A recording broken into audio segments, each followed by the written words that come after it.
नमस्कार साथियों, मेरे YouTube चैनल पर शिक्षा विभाग से संबंधित नवीनतम अपडेट्स पाने के लिए सब्सक्राइब कीजिए, बेल आइकन को प्रेस कीजिए और ऑल नोटिफिकेशन को ऑन करके रखें, जिससे नवीनतम अपडेट्स आपके मोबाइल पर तुरंत मिल सके।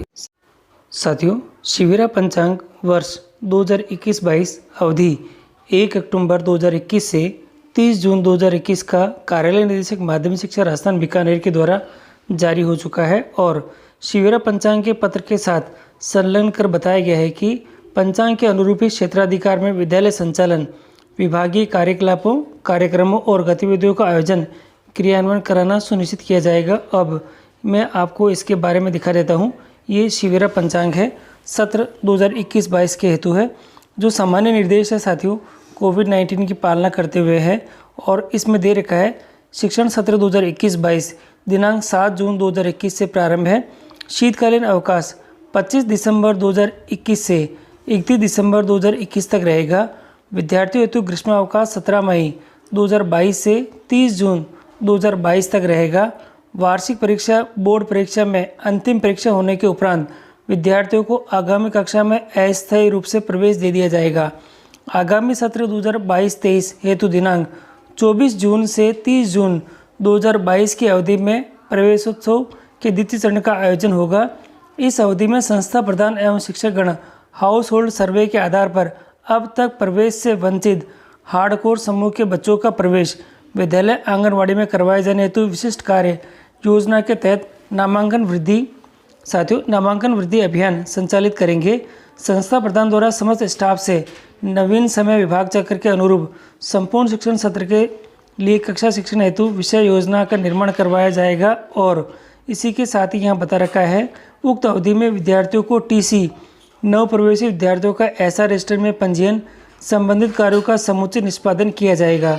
अगला बिंदु है, केंद्र सरकार द्वारा समस्त राष्ट्र के लिए रेडियो, दूरदर्शन, समाचार पत्रों में घोषित अवकाश विद्यालयों में भी मान्य होंगे। यदि किसी कारणवश रेडियो, दूरदर्शन लिखित राज्य सरकार के आदेश द्वारा राज्य में कोई सार्वजनिक अवकाश घोषित किया जाए तो वह भी विद्यालय में मान्य होगा। यदि किसी क्षेत्र विशेष अथवा वर्ग विशेष कारण विशेष को आधार मानकर या किसी विशेष दिन का सेक्शन या सेक्शनल रीजनल अवकाश, स्थानीय अवकाश राज्य सरकार द्वारा घोषित किया जाए तो वह अवकाश उसी क्षेत्र विशेष अथवा वर्ग विशेष कारण विशेष के विद्यालयों पर भी लागू होगा और अन्य क्षेत्र के विद्यालयों पर उक्त अवकाश लागू नहीं होंगे। साथियों, अगला बिंदु है, शिविरा पंचांग एवं राजस्थान सरकार के पंचांग में उल्लेखित समान अवकाश की तिथि में कोई विसंगति हो तो ऐसी स्थिति में राजस्थान सरकार के पंचांग की तिथि को ही सही मानते हुए उस पंचांग में वैसा ही संशोधन माना जाए। 10वां बिंदु है, यदि कोविड गाइडलाइन के अनुरूप अनुमति होती है तो बाल सभाओं में व्रत और सामुदायिक बाल सभाओं में बाल संरक्षण के तहत बाल अधिकारों के बारे में जागरूक किया जाए तथा बाल विवाह के दुष्परिणाम व बाल विवाह निषेध अधिनियम की जानकारी दी जाए। इसी प्रकार पीटीएम व एसडीएमसी की बैठकों में भी जन समुदाय के साथ उक्त बाबत चर्चा की जाए। 11 पॉइंट दे रखा है, यदि कोविड गाइडलाइन के अनुरूप अनुमति होती है तो बाल सभाओं, पीटीएम, एसएमसी, एसडीएमसी की बैठकों में तंबाकू निषेध क्षेत्र, तंबाकू मुक्त विद्यालय की गाइडलाइन तथा कोप्टा एक्ट 2003 की जानकारी दी जाए तथा विद्यालय व उसके आसपास क्षेत्र तंबाकू मुक्त रहे। प्रत्येक सोमवार को कक्षा 1 से 5 तक के छात्र छात्राओं को आयरन की WIFS पिंक गोली तथा कक्षा 6 से 12 के छात्र छात्राओं को आयरन फोलिक एसिड की WIFS नीली गोली मध्याह्न भोजन उपरांत दी जाए। साथियों, प्रवेश के संबंध में बता देता हूँ। कक्षा 1 में प्रवेश के समय राज्य सरकार द्वारा संशोधित प्रावधानों अनुसार विद्यार्थियों की आयु 5 वर्ष से अधिक होनी निर्धारित की गई है। राज्य सरकार प्रवेश प्रक्रिया हेतु कोई निश्चित तिथि का निर्धारण कर सकती है, फिर भी RTA अधिनियम 2009 के अनुसार बालक बालिकाओं का विद्यालय में प्रवेश वर्ष पर्यंत चलता रहेगा। और आगे दे रखा है, राज्य कर्मचारी, माता पिता, अभिभावक के स्थान परिवर्तन की स्थिति में स्थानांतरण प्रमाण पत्र के आधार पर विद्यार्थी को मध्य सत्र में प्रवेश दे दिया जा सकता है। यदि परिस्थितिवश बोर्ड द्वारा रोके गए परीक्षा परिणाम विलंब से घोषित किए जाते हैं तो विद्यार्थियों को परीक्षा परिणाम की घोषणा के 7 दिवस के भीतर प्रवेश दे दिया जाएगा। प्रवेश के समय ही विद्यार्थियों को निःशुल्क पाठ्यपुस्तकें उपलब्ध करवाया जाना सुनिश्चित किया जाएगा।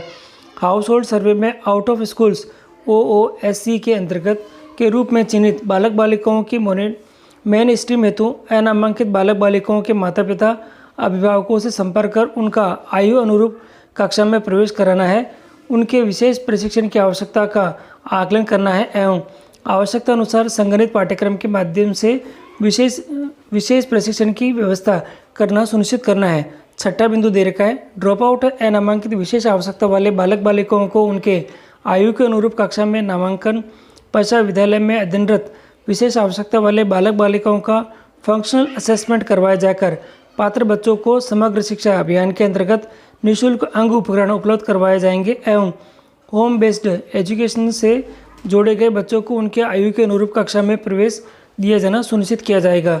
कस्तूरबा गांधी बालिका आवासीय विद्यालय एवं मेवात बालिका आवासीय वैकल्पिक शिक्षा प्रकोष्ठ के अंतर्गत संचालित आवासीय विद्यालयों में अनामांकित ड्रॉप आउट बालक बालिकाओं का प्रवेश दिलवाया जाएगा। पंचायत प्रारंभिक शिक्षा अधिकारियों पीओस की बैठक में चर्चा कर उनके सहयोग से परिक्षेत्र की पात्र बालिकाओं को उक्त विद्यालय में प्रवेश करवाया जाएगा। कस्तूरबा गांधी बालिका आवासीय विद्यालय हेतु राजस्थान स्कूल शिक्षा परिषद विद्यालय के दिशा निर्देश के अनुरूप विद्यालय की कुल सीटों की 5% सीटों पर विशेष आवश्यकता वाले बालक बालिकाओं को प्रवेश दिया जाना का प्रयास किया जाएगा। अब बता देते हैं प्रार्थना सभा के बारे में। प्रार्थना सभा कार्यक्रम हेतु 25 मिनट का समय निर्धारित है, जिसमें की जाने वाली गतिविधियाँ राष्ट्रगीत, प्रार्थना, योगाभ्यास, प्राणायाम, सूर्य नमस्कार, समाचार वाचन, प्रतिज्ञा, राष्ट्रगान आदि है। प्रत्येक माह के प्रत्येक सोमवार को प्रार्थना सभा में समस्त कार्मिक व विद्यार्थी तंबाकू का उपयोग नहीं करने की शपथ लेंगे। नोट, प्रार्थना सभा वर्तमान में कोविड-19 गाइडलाइन के तहत स्थगित है। स्थगित गतिविधियों का संचालन कोविड-19 की गाइडलाइन में अनुमति प्राप्त होने पर प्रत्यक्ष निर्देश जारी किए जाएंगे। और अब आता है विद्यालय प्रबंधन के संबंध में। तो साथियों यहाँ दे रखा है विद्यालय की व्यवस्था एवं प्रबंधन। विद्यालय प्रबंधन समिति विद्यालय विकास एवं प्रबंधन समिति एसएमसी एसडीएमसी द्वारा किया जाएगा। विद्यालय के सुचारू संचालन के लिए समग्र शिक्षा अभियान द्वारा निम्न सुविधाएं प्रदान की जाएगी। पहला बिंदु दे रखा है, राज्य के समस्त राजकीय विद्यालयों में सामान्य शैक्षिक सह शैक्षिक भौतिक आवश्यकताओं की पूर्ति, पुराने उपकरणों के प्रतिस्थापन तथा विद्यालय स्वच्छता एक्शन प्लान हेतु कंपोजिट स्कूल ग्रांट दिए जाने का प्रावधान है। इस संबंध में राजस्थान स्कूल शिक्षा परिषद के कंपोजिट स्कूल ग्रांट दिशा निर्देश सत्र 2020-21 हेतु जारी पत्रांक जो कि दे रखा है के अनुसार छात्र संख्या के आधार पर किए गए वित्तीय प्रावधानों के अनुसार इस राशि में से 10% राशि स्वच्छता एक्शन प्लान हेतु निर्धारित की गई है। उपयुक्त आदेश के तहत शौचालय मूत्रालय की साफ सफाई, पेयजल सुविधा के रखरखाव तथा मध्याह्न भोजन से पूर्व साबुन से हाथ धोने की व्यवस्था स्वच्छता हेतु स्वच्छता अनुदान राशि का उपयोग किया जाएगा। प्रत्येक विद्यार्थी का शाला स्वास्थ्य कार्यक्रम के अंतर्गत स्वास्थ्य की जांच की जाए और रिकॉर्ड का संधारित भी किया जाएगा। कालानुसार समय विभाग चक्र दे रखा है साथियों, और आपकी सुविधा के लिए ये जो PDF है मैं आपको ग्रुप के अंदर जो डिस्क्रिप्शन बॉक्स है इसके अंदर आपको अवेलेबल करा दूंगा। साथियों 2 पारी संचालन का समय भी यहाँ पे दे रखा है, इसी के अनुसार विद्यालयों का संचालन करना है। और भी आगे दिशा निर्देश दे रखे हैं, मैं आपको दिखा देता हूँ। 5वां बिंदु थोड़ा इंपॉर्टेंट है। राजस्थान राज्य शैक्षिक अनुसंधान एवं प्रशिक्षण परिषद उदयपुर तथा माध्यमिक शिक्षा बोर्ड राजस्थान अजमेर द्वारा प्रत्येक कक्षा हेतु पुस्तकालय कालांश का निर्धारण किया गया है। यह सुनिश्चित किया जाए कि प्रत्येक विद्यार्थी पुस्तकालय की सुविधा से लाभान्वित हो, अतः रोटेशन के आधार पर प्रति सप्ताह प्रत्येक कक्षा हेतु पुस्तकालय कालांश का निर्धारण किया जाए। समग्र शिक्षा अभियान के औपचारिक और वैकल्पिक शिक्षा प्रकोष्ठ द्वारा प्रत्येक विद्यालय को 5,000 से 20,000 तक पुस्तकालय अनुदान के रूप में राशि का प्रावधान है। साथियों विद्यालय का प्रकार और पारी का समय यहाँ पे दे रखा है, 2 पारी विद्यालय के लिए है, तो आप थोड़ा इसके बारे में भी नोटेड हो जाए। और दे रखा है सह शैक्षिक गतिविधियों का संचालन हमें किस प्रकार से करना है, यहाँ दे रखा है समस्त सह शैक्षिक गतिविधियों का आयोजन विभागीय दिशा निर्देशों के अनुरूप किया जाएगा। सभी राजकीय माध्यमिक उच्च माध्यमिक विद्यालयों में चाइल्ड राइट्स क्लब, 1M पर्यावरण क्लब, विज्ञान क्लब और रोड सेफ्टी क्लब की स्थापना अनिवार्य रूप से की जाए तथा इनसे संबंधित गतिविधियों का संचालन आवश्यक रूप से किया जाए। तंबाकू नियंत्रण हेतु तंबाकू मॉनिटर विभागीय दिशा निर्देश के अनुसार बनाए जाएं। सभी विद्यालय वार्षिक उत्सव शासन तथा निर्धारित तिथि तक मनाएं। विद्यालयों को अपनी प्रतियोगिताएं, समाज उपयोगी उत्पादक कार्य SUPW एवं समाज सेवा शिविर, वार्षिक उत्सव तथा सहित अन्य गतिविधियों यथा उत्कृष्ट उपलब्धि प्रदान करने वाले संस्था प्रधान, शिक्षक एवं विद्यार्थियों को पुरस्कार इत्यादि इससे पूर्व समयावधि में समाप्त करनी होगी। इसके बाद उच्चतम कक्षाओं के संक्षिप्त विदाई समारोह, आशीर्वाद अभिवादन समारोह एवं सखा संगम जैसे कार्यक्रम की आयोजना की जाएगी। समस्त विद्यालयों में समाजोपयोगी उत्पादक कार्य SOPW एवं समाज सेवा शिविर के अंतर्गत गांधी जी द्वारा प्रत्येक व्यक्ति को स्वच्छता संबंधी गतिविधियों की सहज प्रवृत्ति और दैनिक प्रवृत्ति के रूप में अंगीकार करने की सीख के विशेष संदर्भ में दैनिक जीवन में स्वच्छता एवं साफ सफाई के अनिवार्य विषयक उद्बोधन तथा सामूहिक श्रमदान द्वारा विद्यालय परिसर के सौंदर्यीकरण एवं वृक्षारोपण संबंधी गतिविधियां अनिवार्य रूप से सम्मिलित की गई है। साथियों, यहाँ दे रखा है चौथा बिंदु में माध्यमिक शिक्षा बोर्ड राजस्थान अजमेर द्वारा संचालित विद्यालय आधारित मूल्यांकन योजना के अंतर्गत कक्षा 9 से 12 के लिए 9 से 10 के लिए विद्यालय में संचालित साहित्य एवं सांस्कृतिक प्रवृत्तियों में भी एक प्रवृत्ति में प्रत्येक विद्यार्थी का भाग लेना अनिवार्य होगा। स्वास्थ्य एवं शारीरिक विकास हेतु सुविधानुसार आयोजित प्रवृत्तियों में से प्रत्येक विद्यार्थी को कम से कम 2 प्रवृत्तियों में भाग लेना होगा। प्रारंभिक और माध्यमिक शिक्षा के समस्त विद्यालयों के लिए खेलकूद सामग्री क्रय किए जाने हेतु समग्र शिक्षा अभियान के औपचारिक व वैकल्पिक प्रकोष्ठ द्वारा प्रत्येक विद्यालय को 5 से 25,000 रुपये तक की राशि का प्रावधान किया गया है। समस्त विद्यालयों में विद्यालय प्रबंधन समिति SMC एवं विद्यालय विकास प्रबंधन समिति SDMC की कार्यकारिणी समिति की बैठक प्रतिमाह अमावस्या के दिन ही आयोजित की जाएगी। समग्र शिक्षा अभियान सामुदायिक गतिशीलता प्रकोष्ठ के प्लान के अनुसार विद्यालय प्रबंधन समिति एवं विद्यालय विकास प्रबंधन समिति की उक्त बैठकों को समुदाय जागृति दिवस के रूप में मनाया जाएगा। यदि अमावस्या के दिन विद्यालय में अवकाश हो तो आयोजन उसके अगले कार्य दिवस पर किया जाएगा। विद्यालय प्रबंधन समिति एवं विद्यालय विकास समिति हेतु गैर आवासीय प्रशिक्षण का आयोजन राजस्थान स्कूल शिक्षा परिषद जयपुर से प्राप्त दिशा निर्देश के अनुसार किए जाएंगे। साथियों, इको क्लब की गतिविधियों के बारे में भी यहाँ पे दे रखा है और इसी के साथ प्रबोधन और प्रबंधन का भी दे रखा है। इसके बारे में भी आप थोड़ा सा नोटेड हो जाएं। उत्सव और अवकाश। साथियों, प्रत्येक माह में अंकित उत्सव अनिवार्य रूप से किए जाने हैं। किसी भी सप्ताह में आने वाले उत्सवों को उसी सप्ताह के शनिवार नो बैक डे के कार्यक्रम के साथ ही मनाया जाएगा। 15 अगस्त और 26 जनवरी को पूर्ण अवकाश होते हुए भी उत्सव मनाया जाना अनिवार्य है। शिक्षकों, कर्मचारियों और विद्यार्थियों की स्वयं की विद्यालय में उपस्थिति अनिवार्य है। 2 अक्टूबर का उत्सव उसी दिन भी मनाया जाए।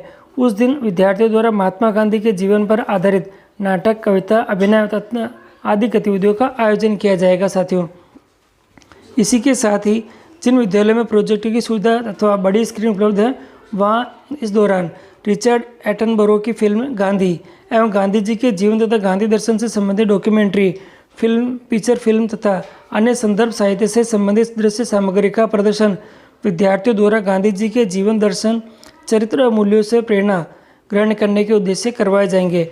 मध्यावधि अवकाश, शीतकालीन अवकाश एवं ग्रीष्मकालीन अवकाश में विद्यालयों के मंत्रालय कर्मचारी केवल राष्ट्रपति का अवकाश को ही उपयोग करेंगे। जिला कलेक्टर द्वारा घोषित अवकाश संबंधित जिले के विद्यालयों में मान्य होंगे। संस्था प्रधान पंचांग में निर्दिष्ट अवकाशों के अतिरिक्त सत्र में 2 दिवस का अवकाश घोषित कर सकेंगे। साथियों, और यहाँ दे रखा है उपयुक्त में से वर्तमान में कोविड गाइडलाइन के तहत स्थगित गतिविधियों का संचालन कोविड-19 की गाइडलाइन में इन गतिविधियों की अनुमति प्राप्त होने पर पृथक से जारी कर दिए जाएंगे। मूल्यांकन एवं परीक्षा। कक्षा 6 से 12 की परक, अर्धवार्षिक, वार्षिक परीक्षा एवं पूरक परीक्षाएं कक्षा 8 में डाइट तथा कक्षा 10 व 12 में वार्षिक परीक्षा के स्थान पर माध्यमिक शिक्षा बोर्ड राजस्थान अजमेर द्वारा परीक्षा ली जाएगी। इस पंचांग के अनुसार संपन्न की जाए। परीक्षा परिणामों की घोषणा तथा विद्यार्थियों की प्रगति पत्रों को वितरण निर्धारित तिथि के अनुसार तिथि को अनिवार्य रूप से कर दिया जाए। परक अवधि में शाला समय से पूर्व विद्यार्थियों को अगले दिवस परक की तैयारी तो छोड़ा जा सकता है, लेकिन कर्मचारी पूरे समय तक उपस्थित रहेंगे। सभी स्तर के विद्यालयों में अर्धवार्षिक एवं वार्षिक परीक्षा के लिए क्रमशः 1 तथा 2 दिवस का परीक्षा तैयारी अवकाश रहेगा।